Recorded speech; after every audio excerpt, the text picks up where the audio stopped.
I was sent this set of mower blades for a 54-inch deck. I'm asking you my opinion on them, make this short video. So let's check them out. Here's what they're going to ship you. You're going to get 3 to the pack because a 54-inch deck typically has 3 spindles. And what's important, besides the length, is that the center attachment points are correct for your mower. So this is going to work on Husqvarna, on Poolins, some Craftsman. You're going to want to check the numbers carefully. Make sure this is what you need for that setup. So with a 54-inch deck, each blade's going to come in at just about 18.5 inches, a little bit under. And then these blades are going to be approximately 2.25 inches wide. Now these are pretty good quality ones. What you're looking for is the thickness here of the blades.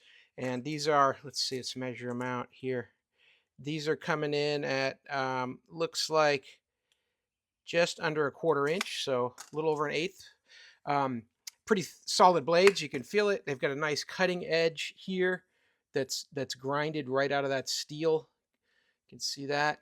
And then it's got this lift here too. So it's going to have a good amount of lift for the grass clippings under the deck to get stirred up and cut again and again and again. So as this blade's coming around, this is causing that disturbance of air, brings the existing clippings back up, cuts them again. So you grind it out, get a nice dust laying down on your grass afterwards. So really nice set of blades here. They've got some indentation here too, gives them some additional strength. So if you hit a rock, probably going to survive. Maybe the rock will lose because you got a lot of beefy structural adjustment in here that they've done by stamping this particular blade, give it a little more strength as it comes around horizontally. So hey, I hope that's helpful. Learn a little bit more about this 54-inch set of 3 blades. Hope this was helpful. And as always, I hope you have a great day.